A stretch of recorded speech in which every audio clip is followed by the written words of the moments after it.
O karon, adunay topic nga buot nato nga i-share diha sa inyo mga igsuonan nga pagtulunan, no? Ug ako nang ningisgutan tungod sa kamahinungdanon ni ini mga igsuon. Okay? Ang akong giandam nga mga bahin sa kasulatan, unsaon nato pag-demonstrate ang atong pagtuo Sunday lesson April 7, 2024. Mao ni ang isa sa akong giandam. Unya, niya ay mga references din eh. Akong ihatag sa inyo ang mga bahin sa Bible. Filipos 1:19 hangtod sa 21 o Roma Kapitulo 12, versikulo 1 hangtod sa 2. Now, ang giingon din eh, sa ato mabasa sa Filipos 1:19 hangtod sa 21, oo, og ako magapadayon sa pagkalipay.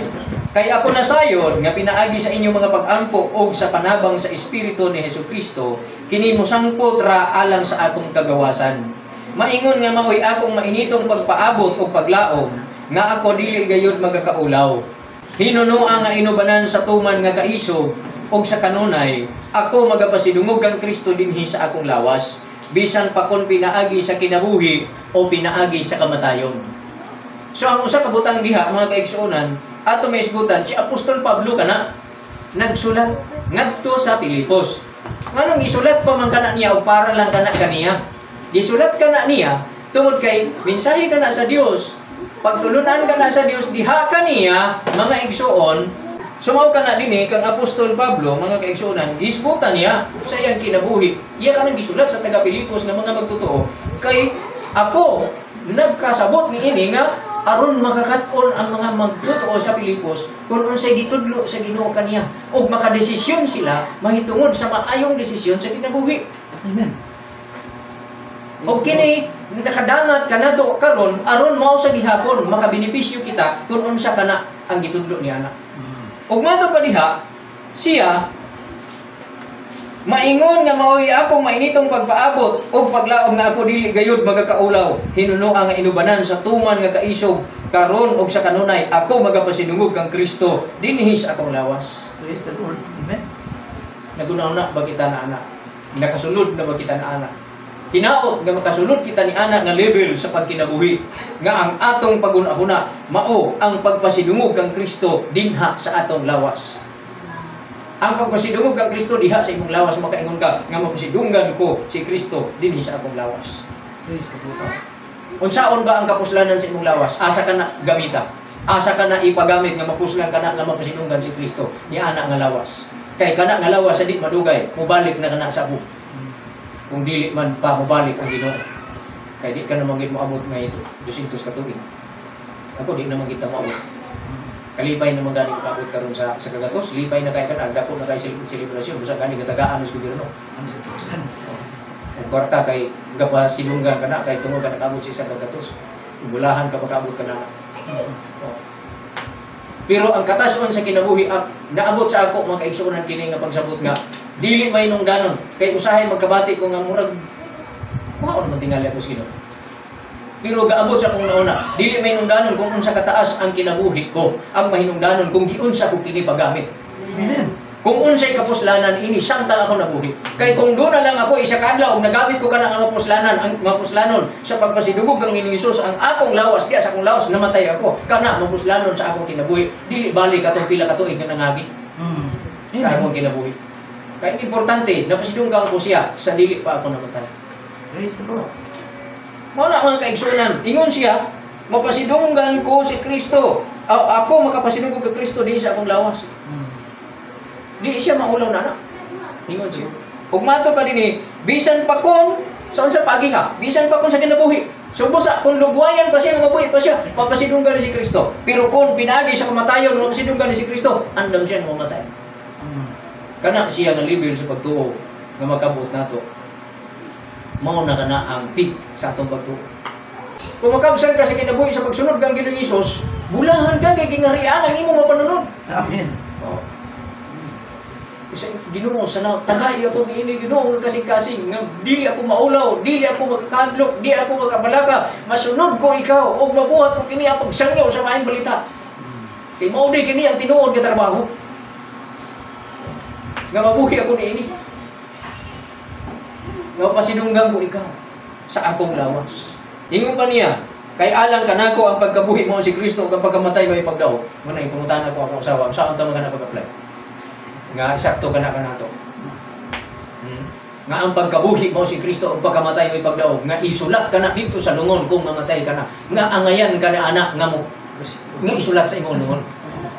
Angayan ka. Kay kita ga-claim kita sa mga puno nga dili angay kanato.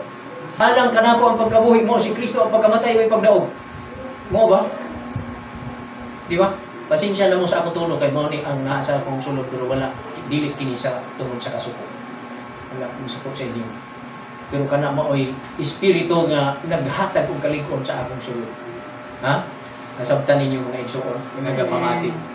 Kay mao ka nang ingon sa akong sulod pero ang akong gakasukan, ang akong kaugalingon. Moingon ka.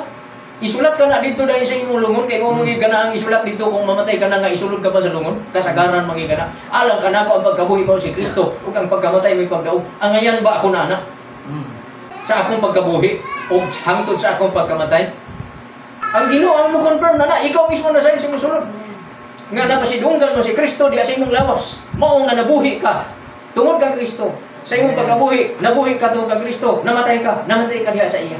Amen. Kaya namatay ka sa aglaag nimo.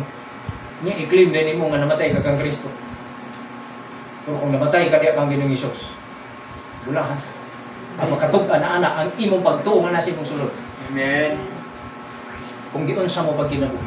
Sunod, mga kaigsuonan, Roma 12:1 hangtod sa 2. Busa hangyoon ko kamo mga igsuon tungod sa makaluoy sa Dios sa pagtugyan sa inyong mga lawas ingon nga halad nga buhi balaan o ginangpunon sa Dios ang halad nga mao ang inyong espirituhanong pagsimba. Amen. Ihalad daw nato ang atong mga lawas gihangyo kita. Disulat ka na ngadto sa mga taga Roma kaniadto. Ang nagsulat nga na gituohan si Apostol Pablo ngadto pa diha. Pero nganong gisulat ka na ngadto kanila? Kay aron makakaton sila ug unsay angay nilang buhaton. Kita usab karon aron makakaton kita unsay angay tang buhaton. Gihangyo kitang atong lawas atong ihalad. Kung magkakaulaw ba kita magkahaddi pa nato na mahimik ang paghalad sa atong lawas. Magpagamit ka ba? Ipagamit ba nimo kanimo imong lawas ang ngalan ni Ginoong Hesus sa pagserbisyo kaniya o bantuman siya ang buhaton? Ihalad ni halad nga buhi balaan hinangpunon sa Dios halad nga mao ang imong espirituhanong pagsimba. Ang tao nga nagsimba sa Dios di ay naghalad siya ang lawas. Amen. Dili kay kanang nagsimba tungod kay naka-schedule ang adlaw ating simba ni sulod sa ginganlan nga tapit nga o building nganlang simbahan nagsimba na dili ang tao nga nagsimba nini katong naghalad siyang lawas kay ang pagsimba paghalad sa imong lawas sa Dios. Amen. Kung wa kay halad di ka pwede magsimba. Amen. Di ka pwede magsimba. Tanawa ang record sa kasulatan. Nagsimba ang mga tao, nagsimba sila nga naghalad. O kung basin makoreksyon na ninyo nga dili pwede na magsimba nga way halad. Basin. Pero sa akong nahibaluan, ang pagsimba kinahanglan gyud dana kay halad. Kung saan nimo pagsimba, maadto ka lang dito sa iyang katubangan, mutindog ka lang dito. Di ba ang pagsimba sa Dios pagdala sa imong halad? Dito kaniya kay ang pagsimba mo ipagyukmok, ang pagsimba mo ipagtahon, ang pagsimba mo ipagpasidungog, ang pagsimba pagpaila sa imong pagpaubos sa imong kaugalingon sa pagpasidungog ug pagtahod kaniya sa imong pagsimba. Nga imong ipahinungod kaniya, adoration. Amen. Imo siyang ipataas, ibayaw. Unsa man na? Tungod sa imong halad. O kung unsa ang kalidad sa imong halad, ingon ana ang imong pagpataas kaniya. Praise the Lord. Ingon dinhi, ayaw kamo pagpahiuyon na ining panahon sa kalibutan. Nya, for to me to live is Christ. Nya ang atong pamatasan ug ang atong pagkinabuhi ug atong gawi nakahiuyon sa kalibutan. Nya, for to me to live is Christ. Di for to me to live is the world. Dili na is Christ, di ba? Alam ka na ako ang pagkinabuhi kalibutanan. Dili na ang kanako ang pagkinabuhi mo si Kristo. Kaya ang atong kinabuhi gigasto nato para sa kalibutanan. Isag unsaon nato na. Ingon ko sa iyo, unsaon nato na pag-apply sa atong kaugalingon. So kinahanglan makatunta niini seryoso gid ni. Nga gitawag kita sa Ginoo na ani, pero bulahan kita, gitagaan kita ni kay ginharian ang atong mga panunod. Praise the Lord. For to me to live is Christ. Unya giignan kita ayaw kamo pagpahiuyon ini panahon sa kalibutan. Unya unsay trabaho ang kalibutan mo say gusto nato buhaton. Unsay ilang taras mo say gusto nato. Asa sila ka pa maingon hantu isa kita. Kung unsay ilang gusto mo ay atong gusto. Unya alang ka nato mo si Kristo ang pagkabuhi. Sakto ba na nga pag-apply? Kung alang ka nato ang pagkabuhi mo si Kristo, nan ang pulong ni Kristo may maghari sa atong kinabuhi, magamando, magagiya sa atong kinabuhi, magatultol, magatudlo ka nato, magamatuto ka nato. Ang atong kalipay o kalig-on o paglaom o kadasig naa sa iyang mga pulong. Amen. Sa pagsunod kaniya. Praise the Lord. Nga gi-ignore lang nato kung unsa ka nakaliukan sa kalibutan, kung unsa nila kabisi, i-ignore talaga na kay nakapokus kita diha sa atong Ginoong Hesus. Kay alang man lagi ka nato ang pagkabuhi mo si Kristo. Kay kung human ka na matapos nato ang pagkamatay mo na ipagdaog. So giingon din na, kung dili usba hinuon ninyo ang inyong kaugalingon, usbon lang nato ang kaugalingon. Dili ipahiuyon sa kalibutan. Gausbon naman hinuon nato, gikan sa pagpakakatos pulo sa Ginoo, uyon naman hinuon sa kalibutan. Ano man din na? Ang usbon daw, gikan sa kalibutanon nga pagpahiuyon, muadto sa pagkinabuhi niya ang Kristo. Amen. Aron ang kamatayon nato, mo'y kamatayon nga kadaugan. Kay nabuhi man tadiya ang Kristo. Yun kung dili usba hinuon ninyo inyong kaugalingon. Unsay usbon? Kaugalingon. Dili ayaw pa dito pang hilabot kung unsaon pag-usab ng uban. Ay ka problema kung saon nila ang pag-usab ilang kaugalingon diya sa uban, imong silingan, imong palibot. Ikaw ang imong kaugalingon usba. Amen. Kung giyon sa nag-usab ka ng uban di ako, di na kana nimo problema. Importante ikaw. Amen. Kay ikaw may gisugin lana. Ay importante ako. Kay ako may gisugin lana. Dili na taga-problema sa mga kauban na to, dili ka pag-usap. Ay, problema ha? Imo nang kaugalingon ang ati mana. Dili man ka magpahiuyon sa kalibutan. Silang ilagay, sige pahiuyon. Ay, nagreklamo diha. Ikaw, ati mana imo kaugalingon. Sa pag-usap sa atong kaugalingon, pabag-o daw nato ang atong mga salabutan. Thank you, Lord. Dili mo mausap ni atong salabutan kung nakatutok kita sa kalibutan. Kaganina sa atong pagsimba sa iya, sa atong mga awit, di ba? Magnify the Lord. Kung saan na ito pag-magnify sa Ginoo di sa itong kinabuhi? Kung nakatutok kita sa iyang pulong. Pero kung nakatutok kita sa kalibutan, sa kalingawan ni ining kalibutan na o sa taras o sa kaanindot sa kalibutan, ang kalibutan mo'y mamagnify sa atong kinabuhi. Mauna nga mawala ang atong atensyon diya sa Ginoo matingal at apektado ang atong pagtuo kaniya, ang atong pagsalig kaniya, ang atong tanan apektado. Kung dili na epektibo ka ng bersikulo nga for me to live is Christ, kay dili na mao ang atong kinabuhi. Dili na mismo para kang Kristo ang atong pagkinabuhi, kundi para na sa kalibutan. Mauna mga kaigsuonan nga ipabag-o daw ang atong salabutan. Kinahanglan ma-magnify ang Dios sa atong kinabuhi. Dili naman siya ma-magnify, kaya kani man kung magnify ipadako. So kung mogamit kag magnify ang glass, parehas aning atong antipara, ang gamay mudako man. Gamay nga litra mudako. Di nimo kay kaklaro gamitin kag antipara, klaro na. Kung saan nato pag magnify ang Dios sa atong kinabuhi. So siho na sa iyang pulong. Naadi ang mga testimony. O diha sa atong mga panagkatigom na ay mga pagisgo. Kumatag karon og unya nga mga panagkatigom pagisgo sa pulo sa Ginoo, ma-magnify ang Ginoo. Amen. I-magnify na siya pinagi sa iyang pulong. Pero ang tao nga wala na naka-attention sa pulo sa Ginoo, dili na magnified ang Dios sa iyang kinabuhi. Roma 12, versikulo 2, ayaw kamo pagpahiuyon ng panahon na sa kalibutan, kung dili usbay nun ninyo ang inyong kaugalingon, pinagi sa pagbago sa inyong salabutan. Pagpun sa labutan. Aron inyong masuta kung unsa ang maayo ginangpunon ug hingpit nga kabubuton sa Dios. Thank you, Lord. Saan na ito pagkasuta sa maayo ginangpunon ug hingpit nga kabubuton sa Dios. Sige na dahil kita lali sa ginagmay natong bersikulo. React dito, lalis na dahil kutin sa insakto. Pero ang ato day una nga diskubrihon, ikaw mismo personal kang makadiscovery sa maayo o hingpit nga kabubuton sa Dios. Pero di ka na nato maabot, ikaw di makabot, ako di makakabot na kung dili magbago ang salabutan o kung magpabilin lang gihapon sa pagpahiuyon ni ining kalibutan. Amen. May good ma-discovery ko. Magkaisong kay ang Dios iyarang ipasabot, makatugkad ka lang sa lalom nga tubig kung taas kag utong. Kung taas kag lahutay diha sa paggamit sa imong panahon sa pagsusi sa pulong sa Ginoo. O gigamit nimo ang imong pagkinabuhi. Gigamit ko ang akong kinabuhi diha kang Kristo, masusi ko, mahibalaan ko ang maayo, hinangpunon o hingpit nga kabubuton sa Dios. Ni amday kini. Pero katong tuara sa ibabaw, sige pakiglalis kanimo nga unsa ba kanang imong gibuhat. Sige reklamo kanimo. Pero di wa niya nakik-ika na kay tuara man siya sa ibabaw. Ang mensahe sa atong Ginoo, akong gitan-aw diha sa Mid-India. 56 million estimated ang mamatay kadaghanon sa tao matag tuig. So kung tigulan na bata na bago pang na tao, wa ta kay balo basta kay namatay 56 million. Estimated na 4.6 million ang mamatay matag bulan. Unya ang mamatay pod 150,000 matag adlaw. Dayon 6 matag adlaw 150,000 tibuok kalibutan. Matag oras 6,000 6,000. Matag minuto 106. Unya sa isa ka segundo 1 second is unsa man ang 1 second kana isa ka pilok sa atong mata. Isa ka pagpirok sa atong mata rather is naay mga duha ka tawo ang mamatay makabsan sa Ginoo. Wala ta masayod kung kinsa nang tawhana asa na dapita. Pero naagi mamatay. Bata ba na? Hamtong ba na? May lagbata. Hindi naman na kinalawalihan. Basta maingon gyud ko nga kining evangelism, ang world evangelism, ang pag-ebanghelyo sa tibuok kalibutan is a real emergency. Dili ni ako sa akong pagtuon o pagpamalandong sa diyang nasabtan ako, gihatag ni sa Espiritu sa Ginoo sa ako, sa akong pagsabot. Kung doon ay musupak, libre nga musupak.